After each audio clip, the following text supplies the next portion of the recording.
following program was recorded at the ARC Annual Industry Forum in Orlando, Florida. I'm pleased to welcome Editor-in-Chief of Supply Chain Brain, Russell Goodman. Joining us for a conversation today on vested outsourcing is Kate Vitasek, on the faculty of the Center for Executive Education at the University of Tennessee. Kate, welcome. Thank you, Russell. Kate, you've just published a book, and I just want to make sure I get the title correct. It's Vested Outsourcing, 5 Rules That Will Transform Outsourcing. Now, what prompted you to write this book? Well, Russell, I've had the unique opportunity to look at outsourcing from 4 different angles. First, working for Microsoft, designing and developing outsourced solutions with their third-party logistics providers and other service providers that they had. Second, being on the service provider side. I worked for a $1 billion service provider. Then in 2002, I started my own consulting company where we actually helped companies define metrics, create supplier dashboards, and look at performance management with their suppliers. And lastly, 4 years ago, the University of Tennessee asked me to lead a research project around outsourcing. The Air Force had given the University of Tennessee a $35 million contract to study various outsourcing problems and issues. And one of those issues was trying to find a better way to outsource services. Now, in your book, I understand that you highlight the 10 most common outsourcing problems. Share with us, if you will, what are the 2 that you see most frequently? Well, number 1 would be the zero-sum game. In most outsourcing relationships, we sit across the table from our partner instead of sitting on the same side of the table solving a problem. At the end of the day, businesses are in the business to make money. And if we put that at the heart of what we're trying to do, we can really come up with some solutions driving out non-value-added waste and inefficiencies out of the process that will fund both of us to achieve our goals. The company to reduce their cost and improve their service, and the service provider to improve their margins.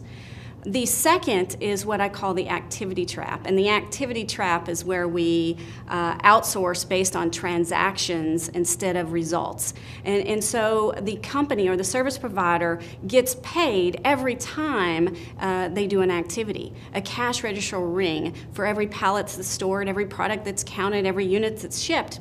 And it really creates a perverse incentive where I, as a service provider, don't have a vested interest to actually reduce the inefficiencies because I'm getting paid on those transactions. So we need to flip that to a results-oriented or an outcome-based oriented approach. Now, you have 5 rules that address the ailments that you just described. What are these 5 rules, and how do they address the problems? Well, rule number 1 gets to the heart of that activity trap, and that is having an outcome-based versus a transaction-based business model. We want to be able to incentivize, create a business model where the service provider is incented to actually reduce the number of activities and achieve our results. Instead of being paid for an activity, we want to pay them for our results. Rule number 2 is focus on the what and not the how. Right? I call this the outsourcing paradox. We outsource to the experts, yet we tell them exactly how to do everything in our detailed statement of works. So we really need to get away from that how mentality into the what. And our service providers are smart and they can solve for those problems. Rule number 3 is to create a clearly defined and measurable outcomes. If we're going to shift to this outcome-based model, we better know exactly how we define success and how we're going to measure success, because our payment structures are going to be based on that.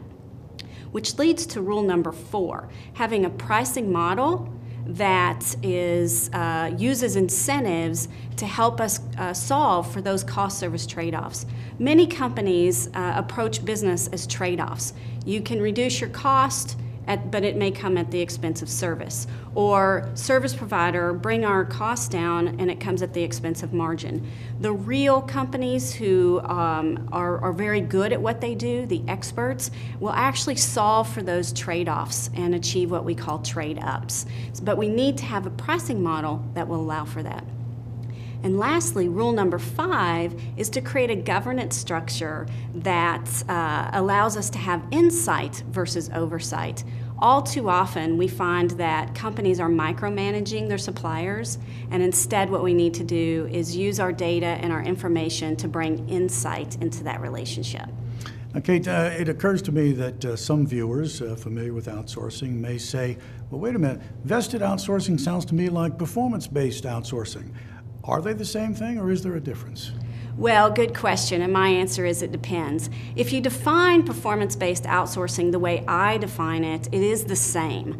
The problem is the term performance-based outsourcing usually gives a connotation that it's okay if we just take our existing contract, slap on some metrics, and tie a bonus to it, and voila, we have a performance-based deal. In reality, that is not a performance-based deal, and that's why I really like the word vested outsourcing. When the publisher came to us and asked us to write a book about our research, they brought this to our attention that the term performance-based outsourcing really didn't give the right connotation of what it meant to have a good deal structure.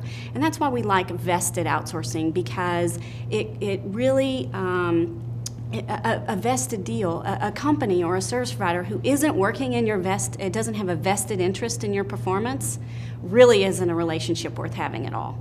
Are you confident that 3PLs and customers are ready for vested outsourcing?